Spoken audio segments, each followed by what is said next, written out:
আসসালামু আলাইকুম দর্শক, স্বাগত জানাচ্ছি আরটিভি দুপুরের সংবাদে। আপনাদের সঙ্গে রয়েছি আমি আফসানা সুরাইয়া। সিলেটের ভোলাগঞ্জের পর্যটন এলাকায় সাদা পাথর উদ্ধারে গত রাত থেকেই অভিযান শুরু করেছে প্রশাসন। অভিযানে ভোলাগঞ্জের কালাইরাগ এলাকা থেকে জব্দ করা হয়েছে লুট হওয়া 12,000 ঘনফুট পাথর। সেনাবাহিনী, বিজিবি, র্যাব, পুলিশ ও ম্যাজিস্ট্রেটের তত্ত্বাবধানে মহাসড়কে বিশেষ তল্লাশি চালিয়ে প্রায় 70টি পাথরবাহী ট্রাক আটক করা হয়েছে। এদিকে লুটের বিষয়ে তদন্ত করে দ্রুত ব্যবস্থা নিতে হাইকোর্টে রিট দাখিল করা হয়েছে। সিলেট প্রতিনিধি রাজ্জাক রুনুর পাঠানো তথ্যচিত্রে আরও জানাচ্ছেন আব্দুল হামিদ। সিলেটের ভোলাগঞ্জ সীমান্তের শূন্যরেখার কাছে ধলাই নদের উৎসমুখে 15 একর এলাকা জুড়ে সাদা পাথরের অবস্থান। গত কয়েক মাসে পাথর লুটে মরুদ্যানে পরিণত হয়েছে পর্যটন স্পটটি। তবে গতরাত থেকে কালাইরাগ এলাকায় অভিযান চালিয়ে 12,000 ঘনফুট সাদা পাথর জব্দ করেছে যৌথ বাহিনী। মধ্যরাতে ভোলাগঞ্জ, জাফলং, গোয়াইনঘাট ও কোম্পানিগঞ্জের বিভিন্ন সড়কেও অভিযান চালায় তারা। রাতেই উদ্ধারকৃত পাথর সাদা পাথর স্পটে বিছিয়ে দেওয়া হয়েছে বলে জানিয়েছে স্থানীয় প্রশাসন। গতকাল রাত থেকে শুরু হয়েছে অভিযান এবং এটা আপনার পরবর্তী নির্দেশ না দেওয়া পর্যন্ত এবং যতক্ষণ পর্যন্ত না এটা অফ হবে আমরা আশা করি আমাদের অভিযান পরিচালনা অব্যাহত রাখবে। গত এক সপ্তাহ ধরে লুটপাট চালিয়ে এলাকাটির প্রায় 80% পাথর তুলে ফেলা হয়েছে। হাতিয়ে নেওয়া হয়েছে কয়েকশো কোটি টাকা। এত বাহিনী থাকতে, পুলিশ বাহিনী, র্যাব বাহিনী, সেনাবাহিনী থাকতে অত বড় নদীর ভিতর থেকে অতগুলা পাথর এক রাত্রে ভিতরে উঠাই নিয়ে গেল গা। এদিকে লুটের বিষয়ে তদন্ত করে দ্রুত ব্যবস্থা নিতে হাইকোর্টে রিট দাখিল করা হয়েছে। পাথর চুরির অভিযোগে কোম্পানিগঞ্জ উপজেলার পূর্ব ইসলামপুরের ইউপি চেয়ারম্যান আলমগীর আলমকে গ্রেফতার করেছে পুলিশ। আব্দুল হামিদ, আরটিভি। নির্বাচন নিয়ে যারা টালবাহানা করছে তারা স্বৈরতন্ত্রকে ফিরিয়ে আনতে চায় বলে মন্তব্য করেছেন বিএনপির ভাইস চেয়ারম্যান শামসুজ্জামান দুদু। বলেন, ফ্যাসিবাদ নতুন করে মাথা তোলার চেষ্টা করছে, তাই ঘোষিত সময়েই নির্বাচন হতে হবে। জাতীয় প্রেসক্লাবের সামনে জাতীয় সংসদ নির্বাচন বানচালের ষড়যন্ত্রের প্রতিবাদে অপরাজেয় বাংলাদেশ আয়োজিত প্রতীকী যুব সমাবেশে তিনি এসব কথা বলেন। দুদু আরও বলেন, গণহত্যার বিচার ও পাচার হওয়া টাকা ফেরত আনা চলমান প্রক্রিয়া, এর মধ্যেই নির্বাচন হতে হবে।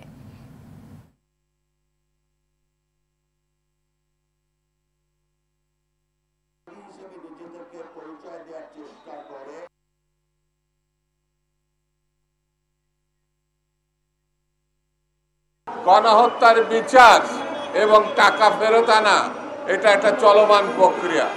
এই প্রক্রিয়ার মধ্যেই নির্বাচন হতে হবে, নির্বাচিত সরকার প্রতিষ্ঠা করতে হবে, প্রয়োজনীয় সংস্কার চলমান থাকবে। এটাই সবথেকে বড় কাজ। সেই জন্য বন্ধুরা, আজকে স্পষ্ট করে বলি, গণতন্ত্র নিয়ে যদি কেউ টালবাহানা করে, নির্বাচন নিয়ে যদি কেউ টালবাহানা করে, তাহলে বুঝতে হবে তারা স্বৈরতন্ত্র এবং ফ্যাসিবাদকে ফিরিয়ে আনতে চাচ্ছে। হজ ব্যবস্থাপনায় সরকারি কর্মকর্তার অনিয়ম পেলে কঠোর ব্যবস্থা নেওয়া হবে বলে মন্তব্য করেন ধর্ম উপদেষ্টা ডক্টর আ.ফ.ম. খালিদ হোসেন। সকালে চীন মৈত্রী সম্মেলন কেন্দ্রে জাতীয় হজ ও ওমরা ফেয়ারে তিনি এসব কথা বলেন। এছাড়া ক্যাটারিং সার্ভিস বাদ দেওয়ার অনুরোধ করে বলেন, দীর্ঘদিন সৌদির খাবার খেয়ে অনেকে অসুস্থ হন। উপদেষ্টা জানান, হাজিদের জন্য টয়লেট ও বেড সংখ্যা বাড়াতে কাজ করছে সরকার। হজ এজেন্সিদের দেশের সুনাম নষ্ট না করার জন্য অনুরোধ করে বলেন, অবৈধ স্বর্ণ, বিড়ি, জর্দা বহন না করা এবং শারীরিকভাবে অযোগ্যদের না পাঠানোর আহ্বান জানান তিনি। আপনারা আমাদেরকে বলবেন, আমার কোনো স্টাফ যদি একেবারে হজ ক্যাম্প থেকে শুরু করে মিনিস্ট্রি পর্যন্ত কেউ যদি কোনো দুর্নীতির সাথে যুক্ত কোনো এজেন্সির কাছ থেকে টাকা নেয়, দে উইল বি পানিশড। আমি গতকাল হাবের পরামর্শক্রমে সৌদি মিনিস্টারকে চিঠি লিখেছি, দুপুরে ডিউ লেটার দিয়েছি, ক্যাটারিং সার্ভিসটা যাতে বাতিল করা হয় এবং বাংলাদেশি লোকেরা, বাংলাদেশি হাজি সাহেবানরা সৌদি আরবের খাবার খেতে অভ্যস্ত নন। উজান থেকে নেমে আসা পাহাড়ি ঢল ও গত কয়েকদিনে টানা বৃষ্টিতে বন্যা পরিস্থিতি তৈরি হয়েছে কুড়িগ্রামের বেশ কয়েকটি অঞ্চলে। জেলার তিস্তা, দুধকুমার এবং ব্রহ্মপুত্র সহ সবকটি নদ নদী পানি বাড়ায় প্লাবিত হচ্ছে নিম্নাঞ্চল। এতে ফসলি জমি তলিয়ে ব্যাপক ক্ষয়ক্ষতির আশঙ্কা করছেন স্থানীয়রা। জেলা পানি উন্নয়ন বোর্ড জানিয়েছে, দুধকুমার নদের পাটেশ্বরী পয়েন্টে 55 সেন্টিমিটার বেড়ে বিপদসীমার 5 সেন্টিমিটার উপর দিয়ে প্রবাহিত হচ্ছে। এদিকে তিস্তার পানি বাড়ায় লালমনিরহাটে বন্যা পরিস্থিতির চরম অবনতি হয়েছে। পানি বেড়ে বিপদসীমার 15 সেন্টিমিটার উপর দিয়ে প্রবাহিত হচ্ছে। জেলার সদর, পাটগ্রাম, হাতিবান্ধা, কালীগঞ্জ ও আদিতমারী উপজেলার বেশ কিছু এলাকা তলিয়ে পানিবন্দী হয়ে পড়েছে প্রায় 20,000 পরিবার। পানি প্রবাহ স্বাভাবিক রাখতে ব্যারেজের 44 জলকপাট খুলে রেখেছে প্রশাসন। সব বাড়িতেই পানি ঢুকে গেছে, আর পানি ঢুকে যাওয়ার কারণে আমরা যে বাড়ির থেকে বাইর হব এমন অবস্থাও নেই। পানিতে ডুবে গেছে আজকে প্রায় 8 দিন ধরে পানি। আমাদের এলাকা ঘরে বাড়ি পানি ডুবে গেছে। পানি 7 দিন থেকে কোনো রান্না বান্না বা পাক শাক করে খাওয়ার মধ্যে আমাদের খুবই কষ্ট হচ্ছে। দর্শক, এই বিষয়ে আরও জানাতে লালমনিরহাট থেকে যুক্ত হচ্ছে সহকর্মী মিজানুর রহমান।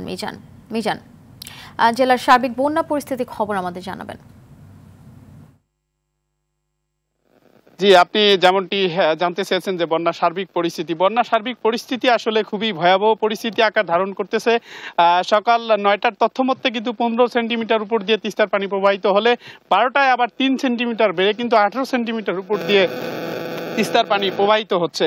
তিস্তার পানি যত হুহু করে বাড়ার কারণে কিন্তু তিস্তা ত্রিভুতি যে নিম্নাঞ্চলগুলো আছে সেগুলো কিন্তু অলরেডি প্লাবিত হয়ে গেছে এবং কোথাও কোথাও কোমর পর্যন্ত, কোথাও কোথাও হাঁটু পর্যন্ত কিন্তু পানি দেখা দিয়েছে। সে কারণে এখানকার মানুষ কিন্তু অলরেডি তাদের রান্নার সমস্যা হয়েছে, তাদের গোসলের সমস্যা, খাওয়া দাওয়া সবকিছুই কিন্তু তারা সমস্যা হয়েছে। এখানকার যারা গবাদি পশু রয়েছে সেগুলো কিন্তু উঁচু সড়কে নিয়ে যাওয়া হয়েছে এবং এখানকার যা সাধারণ মানুষ আছেন তারা কিন্তু সড়কে গিয়ে কিন্তু তাদের রান্নার কাজ করছেন, কেউ কেউ শুকনো খাবার খেয়ে কিন্তু জীবিকা নির্বাহ করছেন।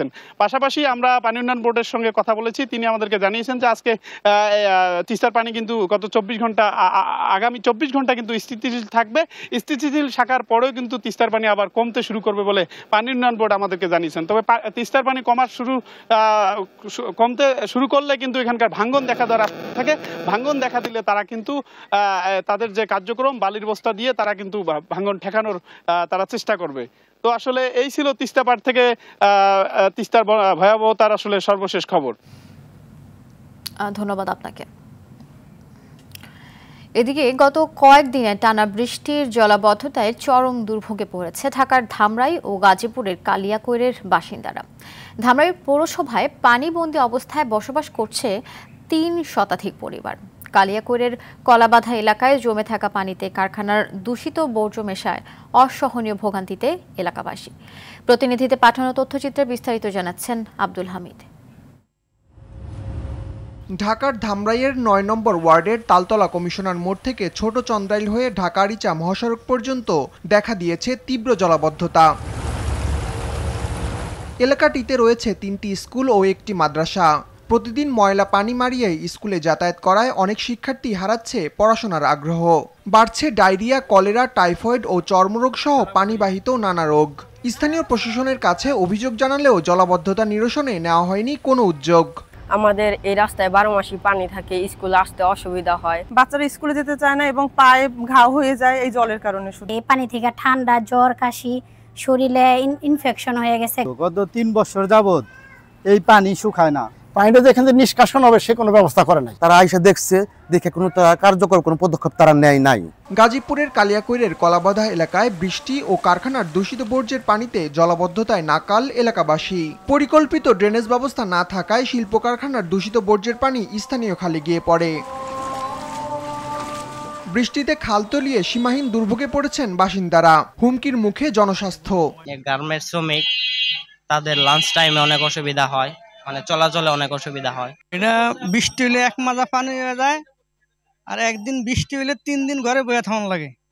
রে ভাই একবারে বন্যার মতো যায় বৃষ্টি নামলে পারে। জনদুর্ভোগের বিষয়ে অবহিত বলে জানালেন পরিবেশ অধিদপ্তরের এই কর্মকর্তা। অনেক সময় অনেক প্রতিষ্ঠান তারা ইটিপি গুলো বন্ধ রেখে যথাযথভাবে চালাচ্ছে না বা বন্ধ রাখছে। এগুলো আমাদের নলেজে যখনই আসে আমরা কিন্তু তাদের বিরুদ্ধে ব্যবস্থা নিচ্ছি। জলাবদ্ধতা নিরসনে দ্রুত ব্যবস্থা না নিলে পরিস্থিতি আরো ভয়াবহ হবার শঙ্কা স্থানীয়দের। আব্দুল হামিদ, RTV। সিরাজগঞ্জের রবীন্দ্র বিশ্ববিদ্যালয়ের ক্যাম্পাস নির্মাণে ডিপিপি অনুমোদন দাবিতে যমুনা সেতু পশ্চিম পার 1 ঘণ্টা ধরে অবরোধ করে রাখে শিক্ষার্থীরা। এতে 20 কিলোমিটার এলাকা জুড়ে যানজটের সৃষ্টি হয়। তবে অবরোধ তুলে নেয়ার পর থেমে থেমে চলছে যানবাহন। এতে ভোগান্তিতে পড়েন যাত্রীরা।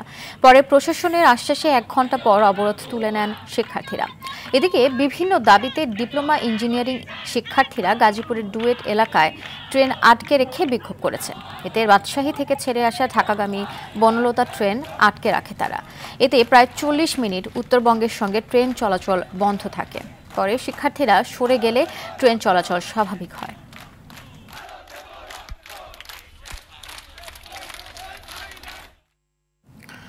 বকেয়া বেতন ও পাওনা পরিশোধের দাবিতে গাজীপুরের বাইপাইল আব্দুল্লাহপুর সড়কে অবস্থান নিয়ে আন্দোলন করেছে একটি পোশাক কারখানা শ্রমিকরা।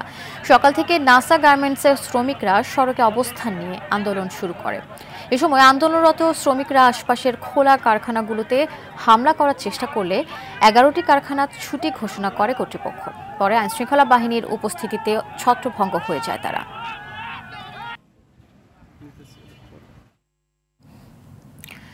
দেশে উদ্বেগজনক হারে বেড়েছে বিবাহ বিচ্ছেদ। রাজধানীতে প্রতিদিন গড়ে অন্তত 40 থেকে 50টি তালাক হচ্ছে। 2020 জানুয়ারি থেকে চলতি বছরের জুলাই পর্যন্ত ঢাকার 2 সিটিতে তালাকের নোটিশ এসেছে 60,000-এরও বেশি। বিশেষজ্ঞরা বলছেন, বিশ্বাসভঙ্গ, শারীরিক মানসিক নির্যাতন, পরিবারের হস্তক্ষেপ সহ নানা কারণেই বৈবাহিক সম্পর্ক ছিন্ন করছে মানুষ। বিবাহ বিচ্ছেদ নিয়ে সাদিয়া কানিজের ধারাবাহিক প্রতিবেদনের আজ দেখুন প্রথম পর্ব। হাফসা মুসলিম একজন উদ্যোক্তা। এক প্রকার বাধ্য হয়েই প্রায় 14 বছরের সংসার ভেঙে এখন সন্তান নিয়ে একা পথ চলছেন। জানালেন, সংসার টিকিয়ে রাখতে হাজারো চেষ্টা করেও ব্যর্থ হয়েছেন তিনি। সংসার জীবনের নানা সমস্যাকে পাশ কাটিয়ে মানসিক অশান্তিকেই বড় কারণ বললেন এই নারী উদ্যোক্তা। আমরা একটু মেন্টাল পিচ চাই, যে একটু শান্তি চাই, ওইটুকু তারা দিতে চেষ্টা করে না। ডিভোর্স হতো না আসলে, এফোর্টটা যদি সমান থাকতো দুই পক্ষ থেকে। আমি আমার শেষ পর্যন্ত চেষ্টা করেছি, যেইটুকু না করলেই না, বাট আমি যখন একদমই পারছিলাম না তখনই আমাকে সেটা ক্লোজ করতে হয়েছে।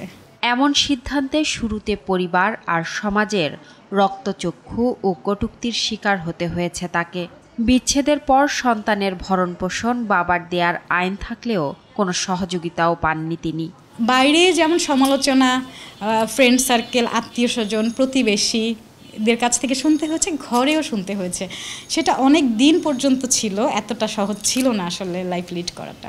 ঢাকা দক্ষিণ সিটি কর্পোরেশনে 2020 সাল থেকে চলতি বছরের জুলাই পর্যন্ত তালাকের নোটিশ এসেছে প্রায় 41,000, আর উত্তর সিটিতে 20,000-এরও বেশি। এক্ষেত্রে নারীরা এগিয়ে। গেল 5 বছরে ঢাকার 2 সিটিতে শুধু নারীরাই তালাকের নোটিশ পাঠিয়েছেন 40,000-এর বেশি। পারস্পরিক শ্রদ্ধাবোধ, সহমর্মিতা আর আস্থার জায়গা শক্ত করতে না পারলে এ সংখ্যা আরও বাড়ার আশঙ্কা রয়েছে। দাম্পত্য সম্পর্ক বা সংসার টিকিয়ে রাখার প্রশ্নে সদিচ্ছার ঘাটতি থাকে, তাহলে সেই সম্পর্ক টিকবে না। আইন দ্বারা সম্পর্ক টিকিয়ে রাখা যায় না। একটি সদিচ্ছা, বিশ্বাস, আস্থা এবং পরস্পর সহনশীলতা, সহমর্মিতা, এই কোনো একটি পর্যায় থেকে যদি দায়িত্বশীল আচরণ না করে যদি পরস্পর দোষারোপ করা হয়, এবং এই দোষারোপ যদি কোনো এক পক্ষের জন্য তার সহ্যের সীমা ছাড়িয়ে যায়, তখনই কিন্তু আসলে এই বিচ্ছেদের মতো ঘটনাগুলো ঘটে। অনেক ক্ষেত্রে তুচ্ছ কারণেই হচ্ছে ডিভোর্স। আইনজীবী ফৌজিয়া করিম ফিরোজির মতে, পারিবারিক আইনের বেশ কিছু ফাঁকফোকর থাকায় অনেকেই সুযোগ নিচ্ছেন। আমরা যেভাবে বিয়ে বিচ্ছেদ দেখছি আমাদের আইনে, এত সহজ পদ্ধতি করা হয়েছে, যার ফলে তালাকের মিসইউজটা এত বেড়ে গেছে। যখন মহিলাকে তালাক দেওয়া হচ্ছে, তারাও কিন্তু পুরুষের মতন ওই অপব্যবহার করছে। অনেক সময় পুরুষ জানেই না যে কখন তাকে তালাক দেওয়া হলো। আইনের অপব্যবহারটাকে নিজেদের সুযোগ করে নিচ্ছে। এবং তিনি বলেন, সম্পর্কের এই ভাঙন রোধে পরিবার, সমাজ আর রাষ্ট্রকে এগিয়ে আসতে হবে, বাড়াতে হবে কাউন্সেলিং। সাদিয়া কানিজ, RTV, ঢাকা। রাজধানীর শেওড়াপাড়ায় 4 সন্তানের মা এক নারীর রহস্যজনক মৃত্যু হয়েছে। গেল রাতে এই ঘটনা ঘটে। ওই গৃহবধূর নাম ফাহমিদা তাহসিন কেয়া। নিহতের পরিবার ও স্বজনদের অভিযোগ, পারিবারিক কলহের জেরে স্বামী সিফাত আলী স্ত্রীকে শ্বাসরোধে হত্যার পর কৌশলে ফোন কল করে স্বজনদের জানিয়ে পালিয়ে গেছেন। এই ঘটনার সাথে মোট 6 জন জড়িত ছিল বলে জানান নিহত কেয়ার ফুফা শামসুদ্দোহ খান জুয়েল। তিনি বলেন, ঘটনার আগে সিফাত সহ বাসায় প্রবেশ করে 3 জন, পরে লাশ নিতে আরও 3 জন বাড়িতে প্রবেশ করে। পুলিশ বলছে মৃত্যুর কারণ এখনো স্পষ্ট নয়, তবে স্বামী পলাতক।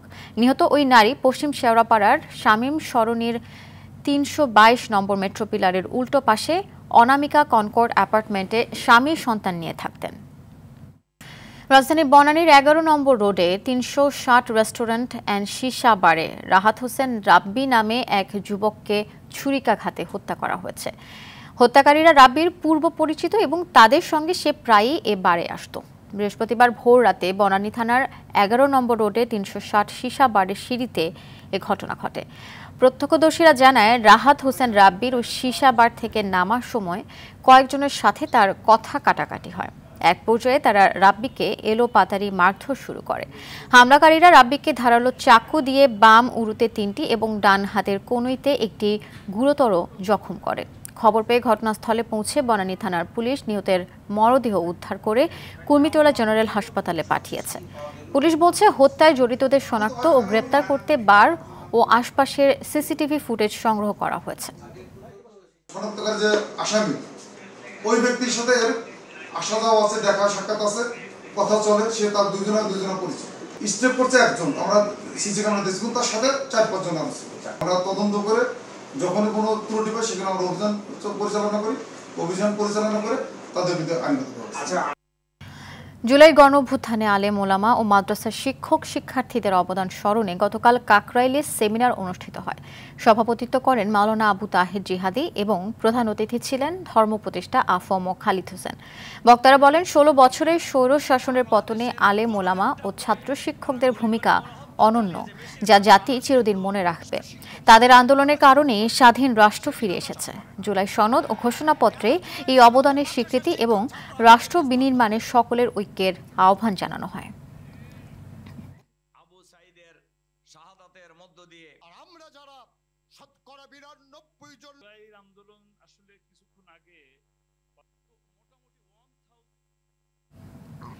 বাংলাদেশের জনপ্রিয় অভিনেতা সিয়াম আহমেদ রুচি সস অ্যান্ড কেচাপের ব্র্যান্ড অ্যাম্বাসেডর হিসেবে যুক্ত হয়েছেন। রাজধানীতে স্কয়ার ফুড অ্যান্ড বেভারেজ লিমিটেডের কর্পোরেট অফিসে চুক্তি স্বাক্ষর অনুষ্ঠানে প্রতিষ্ঠানটির chief operating officer Mohammad Parvez Saiful Islam, head of marketing Imtiaz Firoz সহ 2 প্রতিষ্ঠানের ঊর্ধ্বতন কর্মকর্তারা উপস্থিত ছিলেন। কর্মকর্তারা জানান, শীঘ্রই নতুন বিজ্ঞাপন চিত্রে দেখা যাবে সিয়ামকে। সিয়াম বলেন, স্বনামধন্য দেশীয় এই ব্র্যান্ডের সঙ্গে যুক্ত হতে পেরে তিনি দারুণ আনন্দিত এবং বিশ্বাস করেন সামনে রুচি সস অ্যান্ড কেচাপের জন্য চমৎকার কিছু কাজ করতে পারবেন। দর্শক, দুপুরের সংবাদ এ পর্যন্ত। জেলা সংবাদ বিকেল 4:45টায় দেখার আমন্ত্রণ রইল। ধন্যবাদ সবাইকে।